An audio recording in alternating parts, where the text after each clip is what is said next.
Bonjour tout le monde.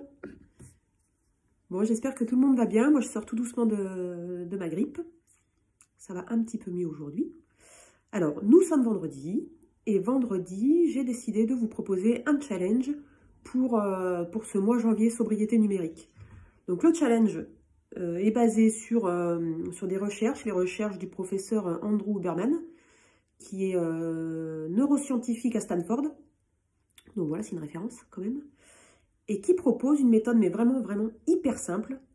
Vous allez voir, vous allez me dire, non mais si c'est ça ta méthode, voilà, laisse tomber, c'est trop facile.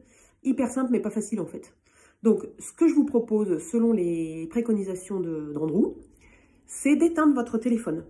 Donc, le but, c'est que ce soit votre ado également qui joue le jeu, mais vous, comme on l'a vu mercredi, vous êtes un exemple pour votre ado, malgré ce qu'il peut dire.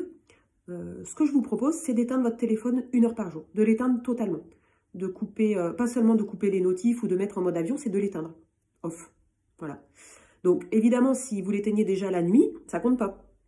On est d'accord. Donc, ce que je vous propose, ce qui est peut-être le plus facile au début, c'est de l'éteindre, par exemple, quand on mange le soir.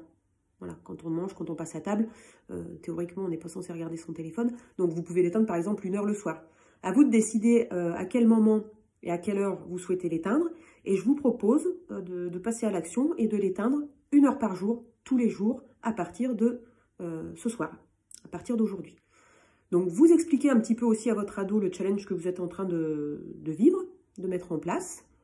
Vous lui expliquez pourquoi, les bienfaits, et puis au fur et à mesure que ce challenge avance dans la semaine, et ben c'est pareil, il faut essayer d'échanger avec lui sur ce que ça vous apporte, ce que vous trouvez dur, et puis d'analyser ensemble ces choses-là, pour que peut-être, si lui, il n'a pas adhéré tout de suite au truc, ça lui donne envie.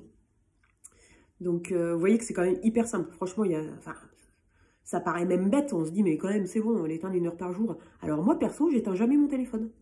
Je le mets en mode avion, je le mets sans notif, ne pas déranger, tout ça, mais je l'éteins jamais.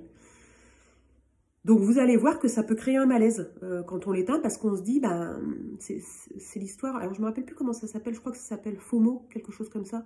En fait, c'est le problème de se dire, mais si je loupe quelque chose, ou si j'ai un appel important, ou je vais passer à côté, ça va être la fin de ma vie. Et en fait, pas du tout. Parce que si vous loupez quelque chose, bon, déjà, qu'est-ce que vous pouvez louper sur les réseaux, ou même sur WhatsApp. Moi, j'ai plein de groupes WhatsApp avec des copines, voilà, bon. Je veux dire, si je loupe ce qui se dit pendant 1 heure, je vais pas non plus mourir. Si vous loupez, par exemple, l'appel de quelqu'un, bah, c'est pareil. Je veux dire, la personne, elle laisse un message sur le répondeur ou elle vous envoie un SMS et au bout d'1 heure, de toute façon, vous rallumez votre téléphone. Pardon, excusez-moi, j'ai un chat dans la gorge. Donc, en fait, c'est très simple, mais c'est pas toujours facile à mettre en place. Voilà, donc c'est ce que je vous propose.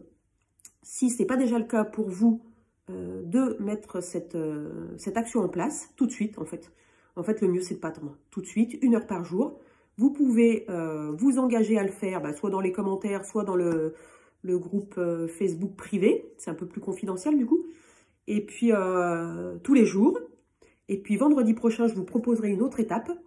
Et on discutera aussi peut-être un petit peu de ce que ça vous a fait. Et de ce que ça m'a fait, puisque du coup, moi, je vous dis, je ne le fais pas. De ce que ça m'a fait pendant une semaine d'éteindre mon téléphone 1 heure par jour. Et puis, pour terminer, ce que je voulais vous dire, c'est que je mettrai en commentaire ou en description ou je ne sais quoi, des variantes. Parce qu'en fait, il y a des gens qui ne sont pas du tout... accros ou qui ne sont pas du tout dans cette optique-là et qui éteignent déjà régulièrement leur téléphone, qui n'ont aucun souci avec ça.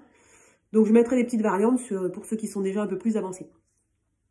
Le but de ce challenge, en fait, c'est d'éviter de tomber dans une addiction au téléphone, au réseau, à l'appareil, même en lui-même. Voilà. C'est ce que le professeur Andrew a testé scientifiquement, on peut le dire, puisque voilà.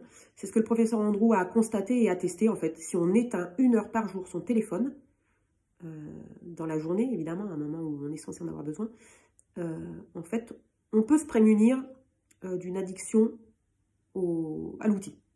Allez, eh ben, je vous laisse passer à l'action et puis j'espère que j'aurai vos retours et n'hésitez pas, même au jour le jour, si vous me dites « Ah non, mais aujourd'hui c'était cata, quand j'ai rouvert mon téléphone, il y avait 25 appels. » Enfin bon, bref, j'attends vos commentaires et vos retours. Allez, ciao, à bientôt, bisous.